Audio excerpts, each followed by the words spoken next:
Mga boss, may nagyabang itong si Sharon Cuneta, mga boss. Sir PBBM, I have only one vice president there, oh. My date tonight, Senator Kiko Pangilinan. Mali your choice, no? Okay, okay. Let's move on. Wow, tiwala sa sarili. Binero ni Megastar Sharon Cuneta si Pangulong Bongbong Marcos na mali ang piniling vice-presidente noong 2022 election.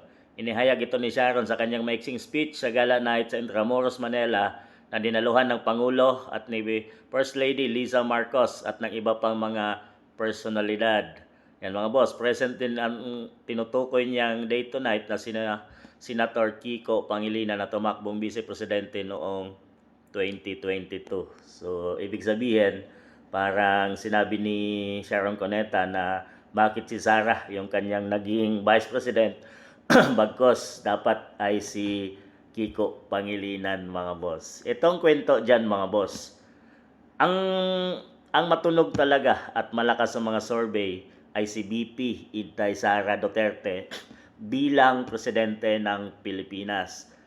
Nagbabala noon si FPRRD tungkol dito kay PBBM, mga boss. Doon niya unang inilabas na sinabi niyang gumagamit si PBBM ng pinagbabawal at talagang mahina na klaseng tao si PBBM kung siya ay mamumuno sa ating bansang Pilipinas na which is yan nga ay tama at nakita na nga natin ngayon, mga boss, dahil 3 years nang nanungkulan si PBBM bilang Pangulo ng ating bansa. Mga boss, pumunta si PBBM at Amy Marcos sa Davao City, mga boss, sa lugar ni BP Inday Sara. Nakipag-meeting kay BP Inday itong dalawa, si PBBM at si Amy, na pinakiusap nila, mga boss, na maging Vice President siya under Sara Duterte, mga boss. Pero ang pagkakamali ni BP Inday Sara, mga boss, ay hindi siya nakinig sa payo ng kanyang magulang at tatay na si FPRRD na sana siya ay tumakbo bilang presidente ng ating bansang Pilipinas dahil siguradong landslide at panalo si BP Inday Sara noon, mga boss. Bagkos nagbigay daan si BP Inday para maging presidente si PBBM at naging vice president na lang siya under PBBM, mga boss. Dahil sa gusto ng pamilyang Duterte at ni BP Inday na malinis nila yung kanilang pangalan, mga boss, na sinasabi noong panahon ng Marcos Sr. Administration. So yun talaga ang target doon, mga boss, para malinis ang pangalan ng pamilyang Marcos. Nagbigay daan si BP Inday Sara na which is mali at tama ang sinabi ni FPRRD noon na huwag mong gawin yun dahil mahinang taong klase si PBBM. Pero hindi nakinig sa magulang, sa tatay si BP Inday at ito na yung napala ngayon, mga boss, ng mga Duterte. Tinatarget sila ngayon at naging number 1 na magkalaban ang Marcos at Duterte. Kung noong panahon ng tatay niya ay Marcos at Aquino, so ngayon may 2.0 na awayan, mga boss, Marcos at Duterte.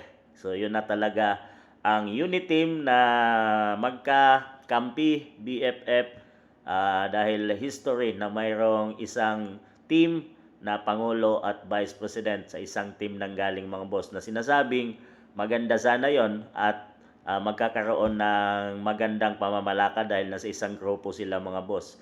Pero which is na mali at naging taliwas. Ngayon ay magkalaban na ang dalawang presidente at vice president ng ating bansang Pilipinas dahil sa politika, mga boss.